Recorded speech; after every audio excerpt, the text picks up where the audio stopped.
Oh, that microphone's really loud. Is it? Yeah. Just back that off. And my dad's too. You ready? Okay, we'll call the meeting to order. We'll start right away with a presentation, amateur boxing night. We're gonna do that last, right? Want to do that last? Yeah. Okay, we'll do it last then. Main Street and beyond, Memorial Day weekend, we'll go with Elizabeth.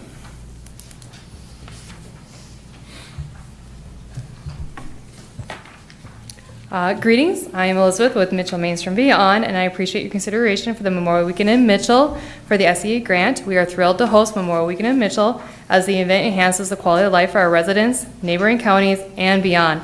This is the 24th year of this event, and we are drawing over a crowd of about 5,000 attendees.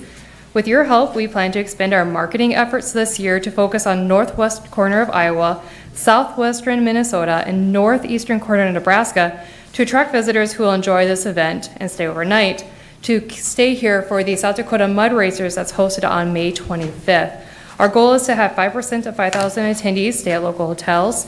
People far and near to Mitchell come to savor the barbecue ribs, the car show, kid pedal pull, touch a truck, family zone activities, the motorcycle poker run, Veteran Community Impact Award, local shopping, and of course, the annual corn bag tournament. This event was designed to celebrate Mitchell and supporting those in need. As funds were raised, we benefit our local ROCKS program, Helping with Horsepower, and 401 Crate by LifeQuest.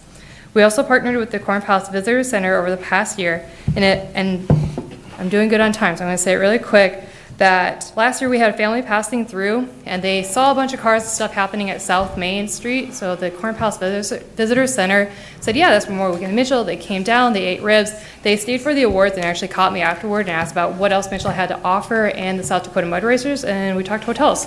So it's kind of cool, like, how we're getting more people to come and stay at Mitchell is our whole point, is why we're here tonight, is to get more people to stay in Mitchell, have people come to our events, keep growing and expanding what Mitchell Mainstream Band has to offer, and we're honored to take over this event as it's celebrating 24 years.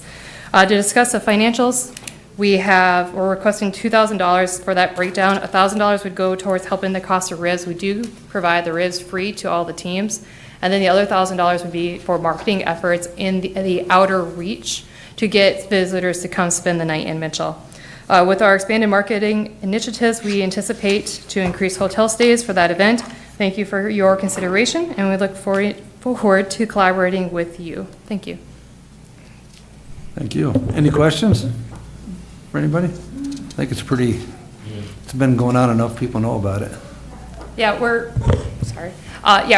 excited about it. Last year, we were able to donate $32,000 to ROCKS. It was raining. The year before that, we were able to donate $8,000. That all helps, like with the Loads of Love laundry program, things that they are doing to help people in need in Mitchell. So I'm excited to keep that dream alive and celebrate 25 years next year and keep growing this. Maybe we can get 10,000 people on Main Street. No questions? Thanks, Elizabeth. Yeah, thank you. Thank you.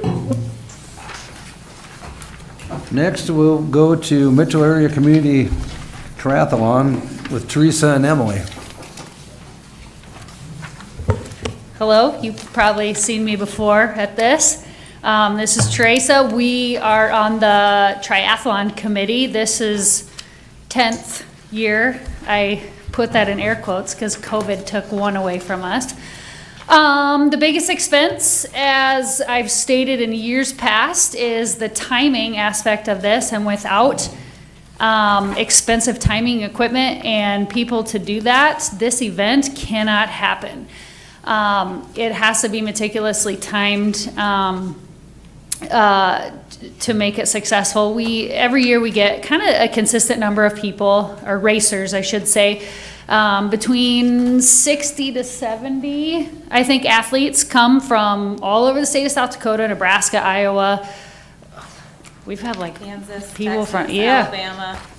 Yeah, all so over the place. bring them from all over, so obviously they have to spend the night, so they are gonna spend some money in Mitchell. A lot of them camp if they stay. They have expensive bikes and they wanna sleep right next to them. So that's usually where people stay, and then we do block some of the streets off to make it a safer event. for the riders. We're not going to block off Arnie's this year, but between 60 to 70 racers, and then friends, family members, community members come out and watch and support the event. But the funds that we raise for the triathlon and then other events that Courtney Denny and myself put on is, some of you are aware of MAC area events, and we are working toward putting outdoor fitness equipment around Cadwell. So that's what our dollars raised are going to go toward this year, and we are well on our way toward that project. So, do you have anything else to add? Do you have any questions? Emily, last year, didn't we do a sponsorship where we were on the t-shirts and? Yes. Yep, so whatever you choose to sponsor, we're asking for the 2,500 because timing is usually around $2,000, a little more, just give or take. Yes, your logo will go across the back of the t-shirts. We will hang a banner, social media announcements, if there's anything else you want. If you have anything you want to add to, all of our racers get like a little goodie bag, so sponsors can put things in there for them too. Any other questions? Does CBB provide a goodie bag for them? I think if you guys go talk to the chamber, Yep. usually, yep. Yep, we've stopped down to the chamber and they'll put stuff into the bags for all the people that race. Alrighty. Looks like Emily's gonna stay here again I'm gonna stay right here. for the state softball tournament. Okay, so I'm gonna shift gears. I am on the women's slow pitch softball board, and we are fortunate enough to host the state tournament this summer at the end of July. And I think Kathy has presented in years past when we have hosted. It's a big undertaking. The biggest expense is umpires. They cost money, and we have to have umpires to have a legitimate state tournament, and we have to pay for their lodging, food. Usually we try to get food and drinks donated from someone local for them. But that's the biggest expense, and then $2,500 right off the top of everything that we bring in goes right back to the state. Obviously, they got to make money in it. So it is, there are a lot of expenses with this. So, and we are doing some fundraising efforts as well. We're looking into doing one of those. Jason, I think you guys might have done one with women's basketball, the 30 cash in 30 minutes or something. So we're going to do something similar to that to help provide more fundraising dollars. So, perfect. I'll put you down. So how do you make money? What's your income? You can't charge admission, or can you? So the state, I don't know what it costs for a team. I want to say it might be $600 or $700 to enter into the state tournament or whatever, but that goes to the state. Yeah. So yeah, as far as, I don't think that they charge a gate fee, because I think that that's all included with your entry fee. So I can't honestly answer that. I was just sent here to ask for money to help provide this. And obviously it's a 2-day state tournament. So most of these women and their families are gonna come in on Friday, and they're not leaving till Sunday. Every bar in town will be packed, and most hotels will be plumb full, because there are a lot of teams coming. So, I mean, it's a huge benefit to the community, as far as like us making money. No, we don't make any money from it. We're just hosting it. You get concessions? Concessions, obviously, those will be open, yep. When you say a lot of teams, 10, 20, 30? I think it's probably, I think there's 4 divisions coming for this one, so I would say roughly 40 to 50 teams, just depending how many officially register, and we won't know that number yet. Do they have to qualify, or can anybody get in? Anybody can get in. You guys want to make a team? Yeah, so anybody, you just pay an entry fee to go attend the state tournament. You'll be in a different division depending how you competed in years past, so. Do you know if they're getting the co-ed this year, in the fall? That's a good question, but I'm not sure. I'm not on that committee.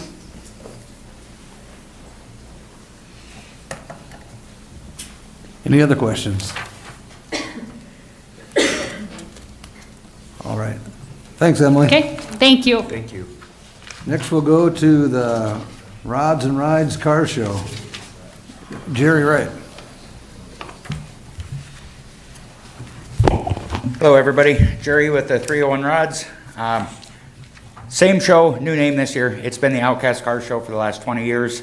There's always just quite a bit of confusion since we actually took the event over completely 4 years ago. Is it the Outcast Show or the Rod Show? Basically, we're renaming it. Same show as always, new name. Just dropping the Outcast. We are leaving it on for promotional, just for people searching for if they search for Outcast Car Show, it'll still come up because we're going to go do, at least for 1 year, formally the Outcast Car Show, just for ease of finding it. Same thing as always. Our biggest expenses, we spend about $850 on trophies. Advertising. So we send out a mailing invitations, I guess, everybody that's been here for the last 3 years of the show. We actually send a personal flyer to each one of them in the mail. There's about 225 on that list. After the show, we send thank yous to everybody that attended. So we'll send out between 400 and 500 invitations and thank yous. And aside from that, we just need to advertise it. We're really wanting to get into some more of the car magazines and whatnot, just for more exposure. Last year, I think we had just over 150 cars, about 2/3 of which were from out of town. I think we had 56 motel rooms filled for one night and 30 some for the second night. 3-day event again. Friday night's pre-registration and a meal at Bernite. Get a bunch of the cars registered then. We'll do a cruise night after the pre-registration and the meal. Car show Saturday, and Sunday we always just have a little get-together at the park, just for camaraderie, for who's left in town yet. We're trying to figure out how to make that more of a proactive event to get more people there on Sunday, but a lot of them want to take off Saturday night. Another thing we're working on this year to keep more in town Saturday night is for after the show. We're working with a couple different bars and stuff, see if we can get some live music set up somewhere. So everybody's like, well, the show's done, now what are we going to do?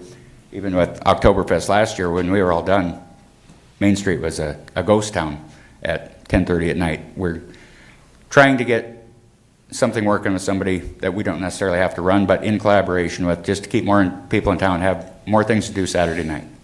So that's pretty much it. Any questions for me?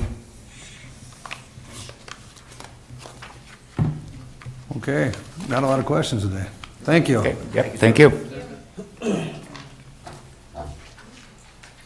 Next, we'll go to the approval of the minutes from the March 11th meeting. No, it's boxing. It's my turn. Oh yeah, boxing, we forgot about you. That's all right. So I worked really hard to try to get 15th round boxing to town. I've been working on them for a year. We finally ended up finding a date.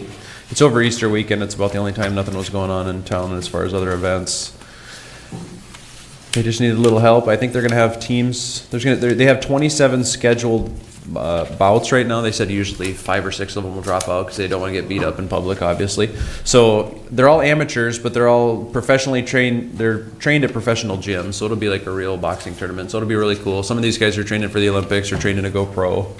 I think we have 4, 5, 6 different states. I can't remember how many there was. All these guys are going to come from out of town and stay the night. So that's what we're asking for the money for, is just to pay for the motels that night.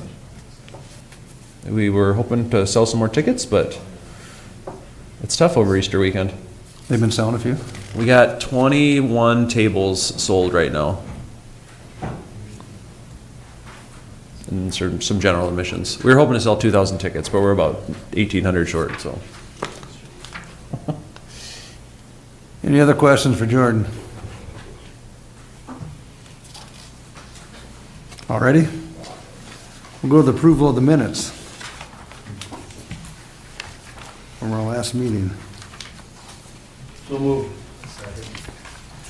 Motion by Tim, second by Jason. All in favor of the motion, say aye.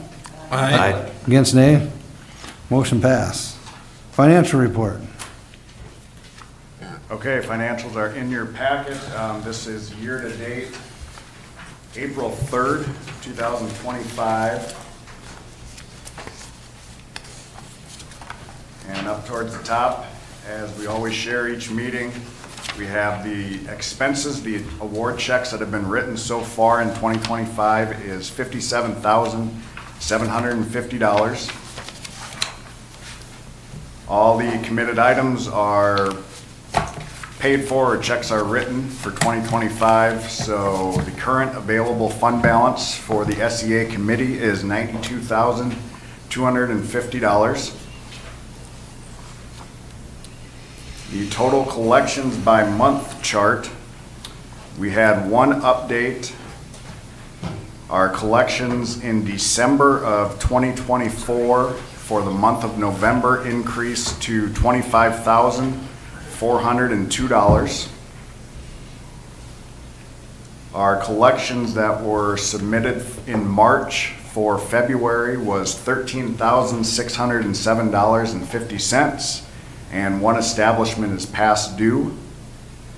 So that gives a collections year-to-date of $49,097. That equates to 24,549 room nights. Our year-to-date room nights comparison, we're up 1.9% compared to 2024, which is 477 room nights. 2023, we're up 4.2%, which is 1,025 room nights. And then compared to 2022, we're down 0.5%, which is 110 room nights. 2021, we're up 22.6%. 2020, we're down 8.2%. And 2019, we're up 11.6%. So far, the SEA committee has awarded 22 organizations or events with funding. That's accounted for double, 44 event days.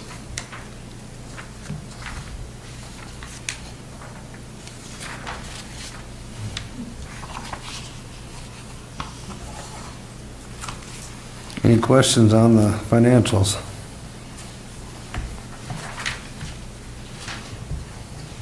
Aaron, can you repeat that last thing on the events and how much funding? 22 events have been awarded funding, and it's been for 44 days.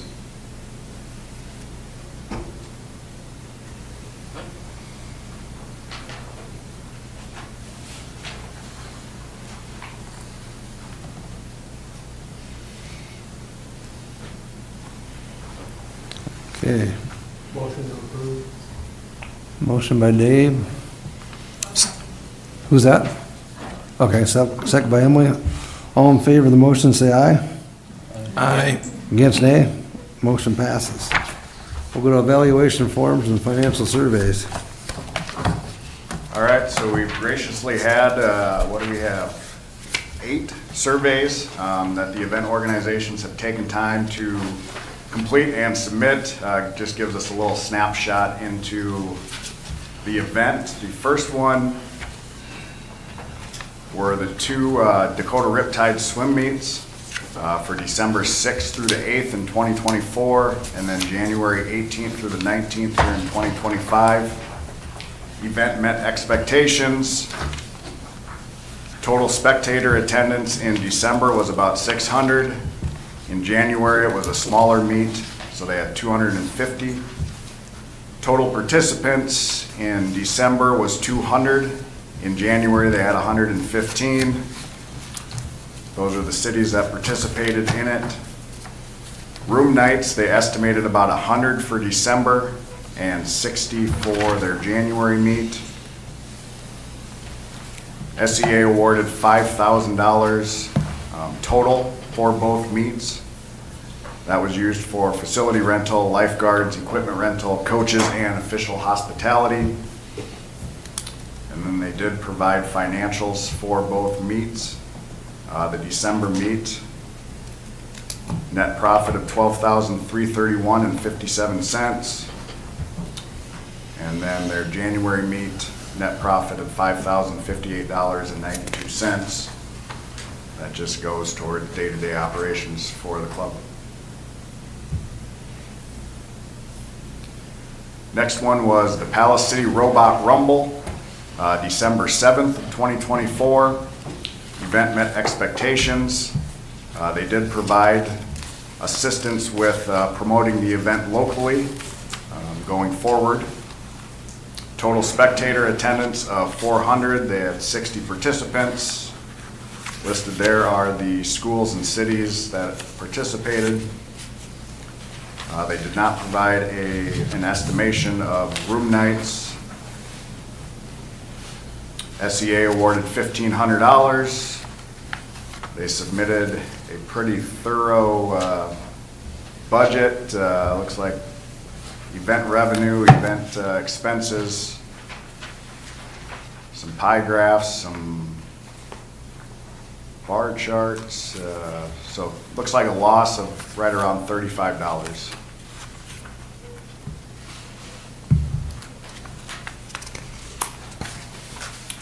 Next event was the Hoop City Classic. That was the end of December 27th through the 30th.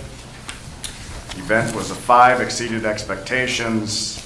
Staff were exceptionally helpful. Makes it for an enjoyable experience to host it in Mitchell. 4,300 total spectator attendance, 550 participants. They did list all the schools and cities that participated in the Hoop City Classic. They estimated right around 400 total room nights, about 100 per night for the event. SEA awarded $12,500. Pay for the expenses related to the event. The profit loss was included. This year it showed a loss of $569.16.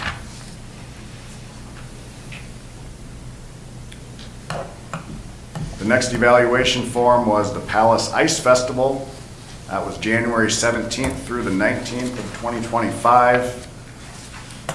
Event was above expectations of 4. The weather was a lot better than last year, so everyone had a great time. Everyone was able to show up. They did compliment the city employees at the facility and did a great job to make sure things went well. Another positive feedback that they shared, the judges were very impressed with local restaurants, that the meals were spectacular. They estimated approximately 330 spectators. Here's a breakdown of the participants: 35 skaters, 11 coaches, and then 6 U.S. figure skating judges and representatives. And they listed where they came from. Estimated 35 to 38 room nights. SEA awarded $750. That's used to offset their expenses. And then they did provide a financial income and expense report there. Competition profit of $1,586.76. That just goes towards being able to provide better clinics and bring in better judges and coaches for their skaters. They did also provide a medal, a picture of a medal that they used for the participants. They had a gold, silver, and bronze. They provided thank you card, thank you pictures, thank you note. Again, very appreciative for the support from the Sports and Events Authority. Then we had the South Dakota 12U State Swim Meet, February 21st through the 23rd. Event was a 4, above expectations. Spectator attendance of over 1,000, 350 swimmers. The cities where they came from. Again, a very busy weekend for motels. SEA awarded $4,000, went towards the payment of the facility, lifeguard salary, equipment rental, official and coaches' meals. They did provide a profit loss, net income of $14,366.47. Again, just goes towards their day-to-day operations for the club. They also provided a thank you picture and thank you note for their appreciation of the support from the Sports and Events Authority. Middle School All-State Band, March 7th through the 8th. Event exceeded expectations. 933 spectator attendance, 200 participants. They estimated 150 room nights. Mitchell will host this event again next year, 7th and 8th of March. SEA awarded $1,000. They used those funds, purchased flowers and meals for the guest directors, supplies for the teachers' hospitality room, luggage tags, photo booth supplies, and music for the event. And they did provide an expense report.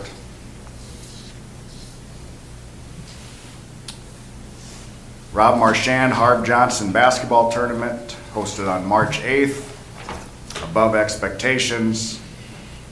Total spectator attendance of 800, 32 teams. The cities that were accounted for and participated. We'll host it again March 7th of next year. SEA awarded 750, went towards hospitality for the volunteers, and then a financial PL was provided, $5,206.93, split between DW basketball and city expenses. Anything you wanted to share, Jason? No, went well. Good. And then lastly, I got Joel send a couple pictures of the new black chairs that the Sports and Events Authority awarded funding for.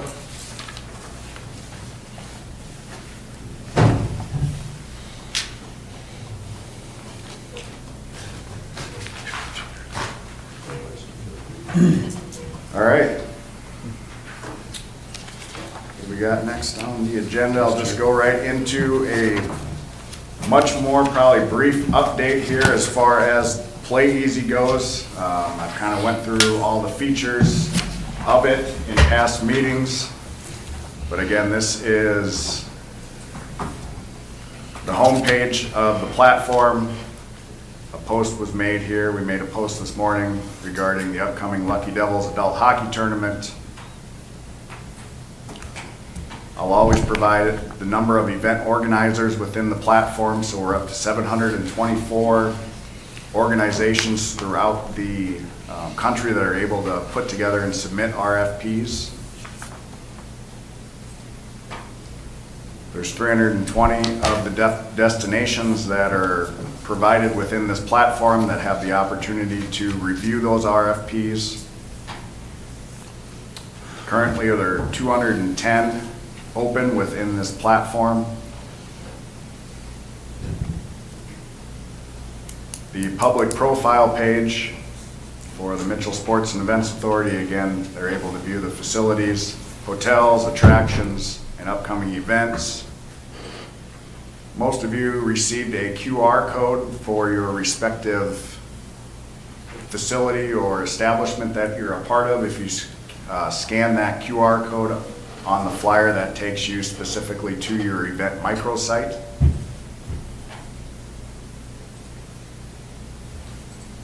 Just a few things on the back end here of it.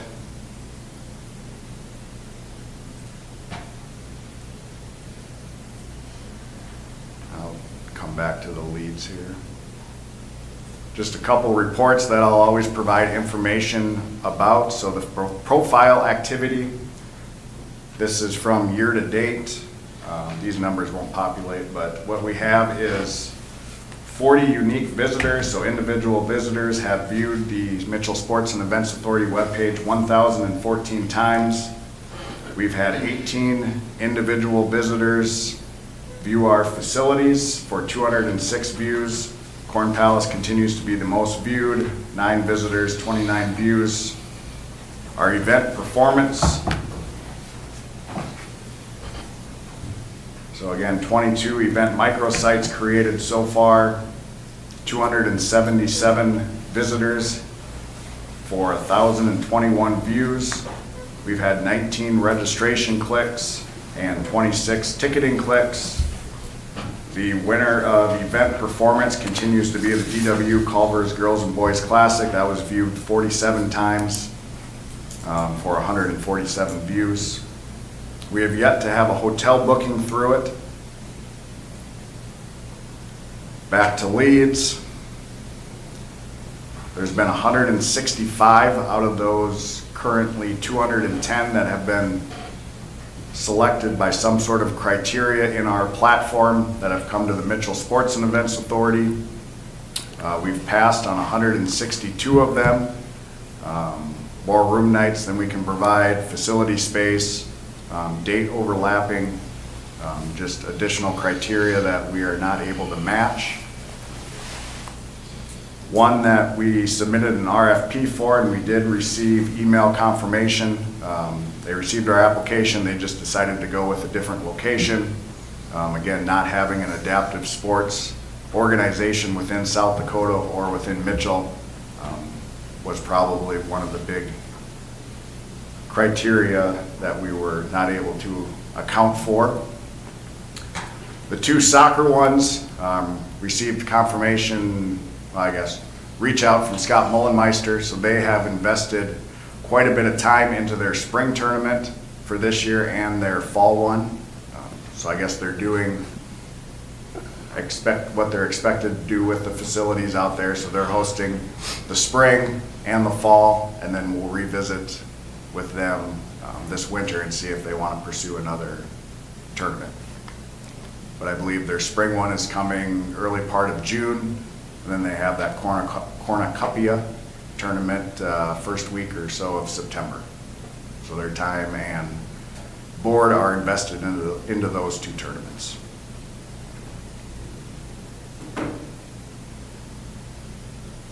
So as far as Play Easy, that's all I have to share. Questions, can definitely do my best to answer. So what have we actually booked off the Play Easy site? I mean, what events have we actually booked from it? We have not booked any events from the platform so far. And we've had it for 4 months? Since January 1st, a little before, yep. It's been educational. Myself, reading the RFPs, learning what, I mean, again, this was, I wouldn't say the hiccup, but I think this was maybe one of the concerns we had even with Sports Tourism Index. You know, these are your bigger, I mean, these are your regional, your national events that these platforms are a part of and submitting for. And I think what's hindering us is facilities and the fact that you can't fly in here. They fly teams in nationally. So, I mean, I can expand a little bit on it here. So a couple more that we passed on. So this was just today, yesterday. Development program. Again, they're looking for 4,300 room nights. I think it was flagged because of potential facility, but the room nights does not, Mitchell's not able to accommodate that. We've also had, again, this is your regional or national trampoline and tumbling association. They wanted more square feet, more square footage than we can provide. They also requested 1 or 2 hotels connected to the facility was requirements. Catch ball, again, a few of these are new to me, but catch ball, they needed 10 indoor courts in one location, 10 hardwood indoor courts so they could run their tournament successfully without going between facilities.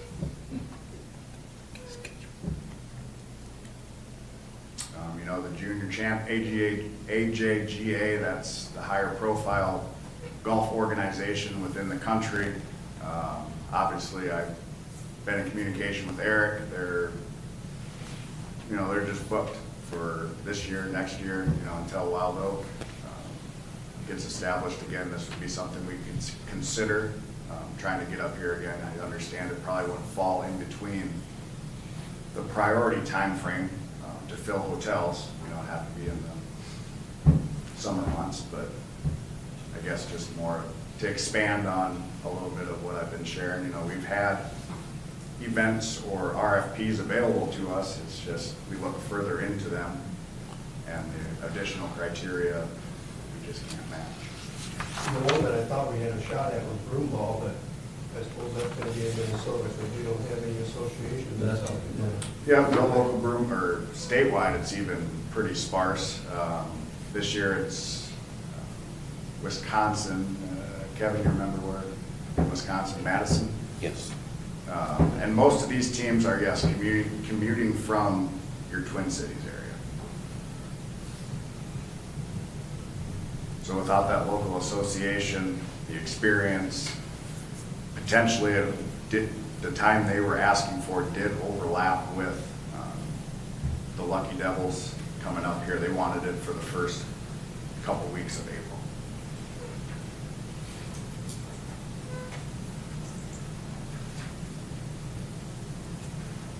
But again, it's been educational. It's interesting reads, I guess, to find out what bigger, higher profile events are asking for, what their expectations are, what their requirements are. Anything else?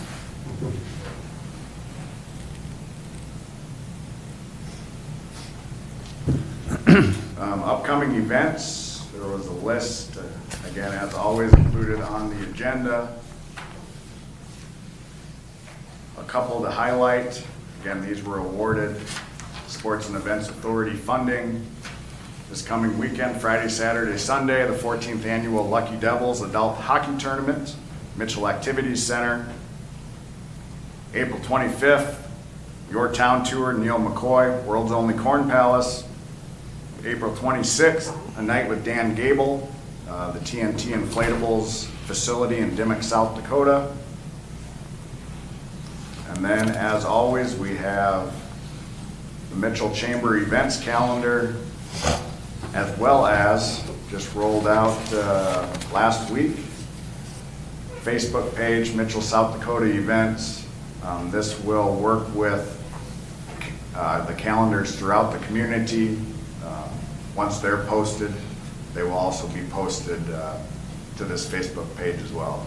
So once the Chamber posts an event, the Corn Palace, Sports and Events Authority, special events, this will automatically be published on here as well. And then my contact information is on here for organizations, individuals to email me events and flyers, and we'll review and post as well. How's the deal with McCoy tickets coming? They're getting a little better. We're 600, 700, I think, the last I saw it. But not so long ago, we were half of that, so. We just started some Facebook stuff here recently. And then North Dakota Country Fest actually came in and started their radio ads. All right, should we enter into executive session?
Yes. All right, we'll go to the funding. Amateur boxing night, I would make a motion for $1,500. motion by Second. Tim, second by Dave for 1,500. All in favor of the motion, say aye. Aye. Motion passes. Next one is Mitchell Main Street and Beyond Memorial Day weekend for, I would make a motion for 1,500. motion by Dave, Second. second by Kevin for 15. All in favor of the motion, say aye. Aye. Motion passes. Mitchell Area Community Triathlon. I make a motion for $1,500, similar to what we did last year with the 500 sponsorship and the 1,000 donation. Got a motion by Tim, second by LaRue for $1,000 or cash and $500 sponsorship. All in favor, say aye. Aye. Against nay, motion passes. Women's State Softball Tournament. I would make a motion that we table that till the May meeting with some clarification to the organizers. Got a motion by Dave, second by LaRue to table it. All in favor of tabling it, say aye. Aye. Against nay, we will table it. Next is Rods and Rides Car Show. I make a motion for 1,000. Kevin makes a motion for, I would second. second by Tim. All in favor of the motion, say aye. Aye. Against nay, motion passes. Next meeting will be May 13th. Thank you. Question. Dave, anything happening or plans to talk to the state about basketball? Nothing official other than we've kicked that can around a little bit. I would take any help I could on who we need to visit with and Yeah. at the I state mean, level. that's what I was just to- wondering when they hold their meeting, because there is a committee of the association that actually awards the sites, and then they take it back to the full association. Association. But I don't know when they meet, but Corey'd probably be a good one to get a hold of. He'd know, it'd be worth, yeah, maybe Okay. call Corey, and he would know when the meetings are. and- I think with the, with the seating requirements now, we're seeing Black Hill State hosted last year, seeing the Pentagon host, there's no reason we can't host. Okay. How many seats is Black Hills State? I know, but it was jam-packed, wasn't it? Yeah. What arena do you know?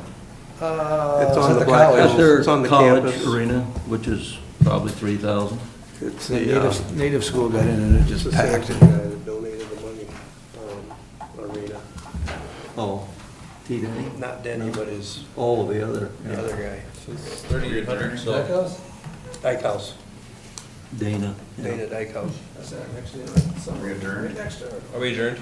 Yeah, we're adjourned. Slam it. Yeah, I think like with the state